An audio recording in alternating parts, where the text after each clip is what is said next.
Сәлеметсіздер ме 3 сыныптың оқушылары? Бүгін 92-ші сабақты бастаймыз. Сабағымыздың тақырыбы есептеу және қорытындылау. Бірінші тапсырмаға қарайық балалар.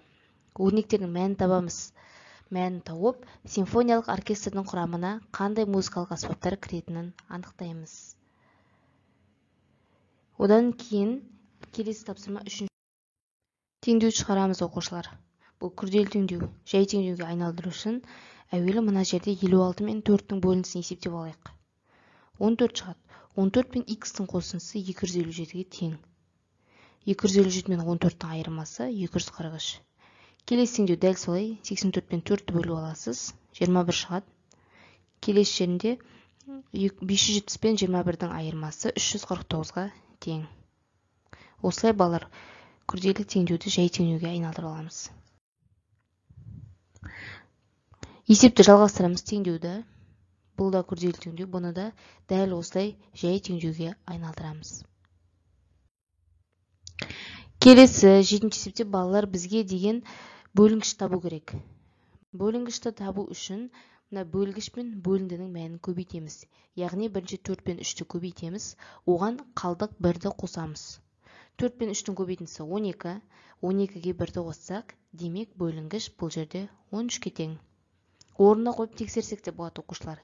Екіншісі дәл солай. Бөлгіш пен бөліндінің мәнін көбейтеміз. 3 пен 4-ті көбейтіп, оған қалдықты қосамыз. Үшіншісіне дәл солай. 5 пен 3-ті көбейтіп, қалдық 3-ті қосамыз. Сонда бөлінгіш 18-ге тең. 8-ші есеп. 8-ші есепте оқушылар, мен сіздерге тек қана шешуіме жауабын ғана жазып көрсеттім қысқаша. Есепті қараймыз.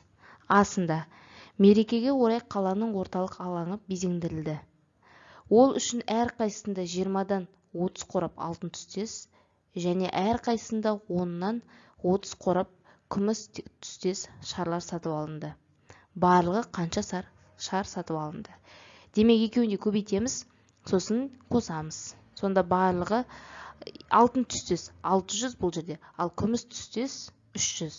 Барлығы 900 шар сатып алынды. Әсінде кондитер фабрикасында сыйлықтар қораптарға салынды. Бір қорапқа 20 сыйлық сияды. 800 сыйлықта салу үшін қанша қорап қажет? 820-ға бөлеміз, 40 шығады. Сонда 800 сыйлықта салу үшін 40 қорап қажет. Каналға жазылуды ұмытпаймыз балалар. Және жанындағы қоңыраушаны басып қоя қойыңыздар.